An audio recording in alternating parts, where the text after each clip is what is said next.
پیارے بابا جان، عورتوں کو مزارات پر جانا منع ہے، تو مختلف اوقات میں یہ منتیں مانتی ہیں مزار پر جانے کی، تو کیا منت پوری کرنے کے لیے یا چادر چڑھانے کے لیے بھی جانا منع ہے؟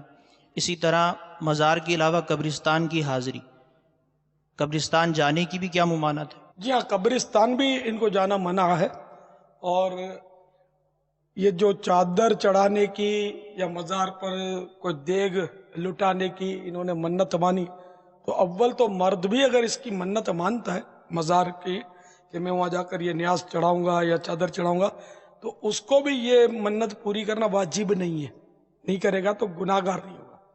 تو عورت کو تو جانے ہی کی جب اجازت نہیں مل رہی تو اس کو چادر چڑھانے کی اجازت کون دے گا؟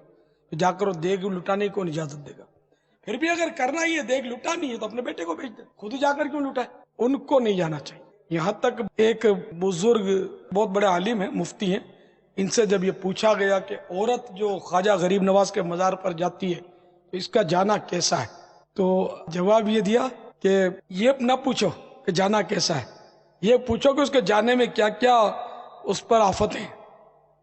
پھر فرمایا کہ جب یہ گھر سے نکلتی ہے تو اس پر لعنت برسنا شروع ہو جاتی ہے، یہاں تک کہ مزار پر حاضری دی، گھر پر پلٹی، یہاں تک برابر اس پر لعنت برستی رہتی ہے۔ اب تو توبہ، عورت رہی کہاں ہے؟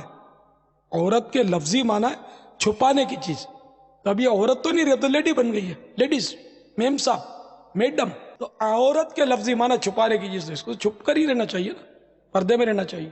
اپنے پیر، جبکہ پیر نامحرم ہے تو پیر کا ہاتھ چومنا بھی حرام ہے، عورت نہیں چوم سکتی۔ اب باباؤں کے پاس عورتیں پہنچ جاتی ہیں اور وہ حق ہو جھٹکا مارتا ہے اور فضا میں دیکھتا ہے اور وہ اپنے اندھیرے میں تیر برساتے ہیں اور وہ سمجھتی ہے بابا بہت اونچے میں، بعض فضا میں گھرتے ہیں، بعض جھٹکے مارتے ہیں۔ تو ایسے باباؤں کی دکانیں ہماری ماں بہنیں جا کے چمکاتی ہیں، عقیدت سے اس کو دیکھتے ہیں تو اس کو بڑی لذت آتی ہے، مشقت اس پر آسان ہو جاتی ہے، بڑی عقیدت سے وہ ہاتھ باندھ کر دست بوسی، قدم بوسی، پھر وہ جو چاہتا ہے وہ کرتا ہے۔ لباس خضر میں یہاں سینکڑوں رہزن بھی پھرتے ہیں، اگر جینے کی خواہش ہے تو کچھ پہچان پیدا کر۔